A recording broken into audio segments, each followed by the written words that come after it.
안녕하십니까? 목회전략연구소 수경훈입니다.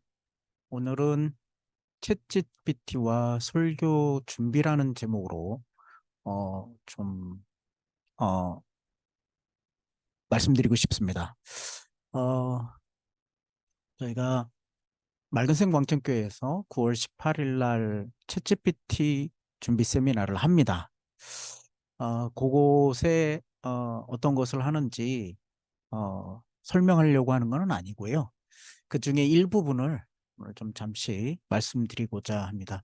챗GPT와 설교 준비는 이렇게 시작한다라는 제목으로 말씀드립니다. 어, 들어가기 전에 챗GPT와 설교 준비 오해와 우려가 있어요. 챗GPT가 설교문을 다 만들어준대더라. 이런 오해가 있고요. 우려는 영혼 없는 설교를 만드는 거 아니냐? 이렇게 되면 그 결과. 그리고 또 목회자들의 입장에서는 목회자를 대체하는 거 아니냐? 그런 우려가 있습니다. 하지만 이건 오해와 우려이고요. 사실 챗GPT가 설교문을 만들어준다. 그 정도로 사용할 수 있는 능력자는 아직 없다. 저는 그렇게 얘기하고 싶고요. 현재 수준에서 챗GPT가 설교문을 만드는 분량, 구조상 텍스트를 한 번에 뭐 질문 한 번에 이렇게 뭐 어떤 주제나 질문 하나 넣고 전체를 만들어 준다. 그런 것은 절대 되지 않습니다. 그러니까 영혼 없는 설교를 만든다. 챗GPT가 뭐 설교자가 된다? 저는 그렇지 않다고 보고요. 이게 뭐 기술이 발전하면 그렇지 않겠느냐라고 얘기할 수도 있겠지만 사실 그렇지 않습니다. 거기에 따라서 그렇게 발전하면 또 성도들에 대한 문제 욕구 결핍이 달라집니다. 그것에 맞는 목회자의 역할은 반드시 꼭 필요하고요.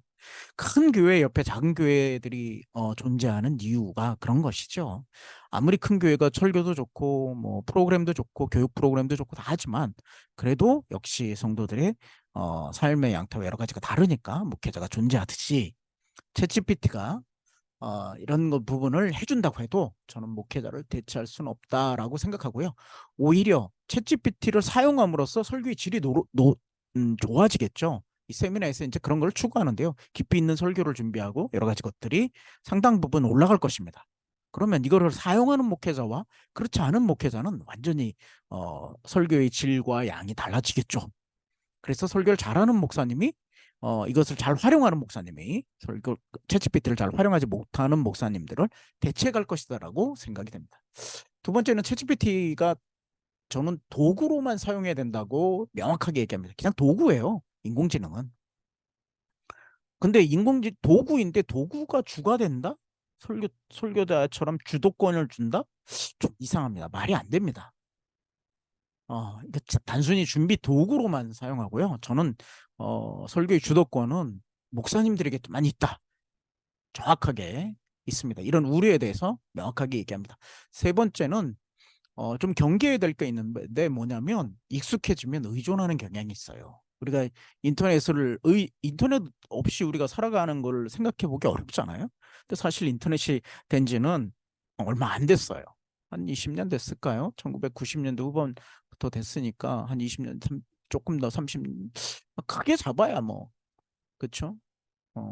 뭐 25년 정도 됐을 겁니다. 근데 그 너무 익숙해졌잖아요. 그러니까 챗GPT를 너무 익숙하게 하면 의존하는 경향이 생기면 안 될 것 같아요. 그래서 이것을 이제 설교의 질들이 평균적으로 올라간다고 하면 이걸 사용해서 영성이 더 중요하다 이런 이야기를 드리고 싶습니다.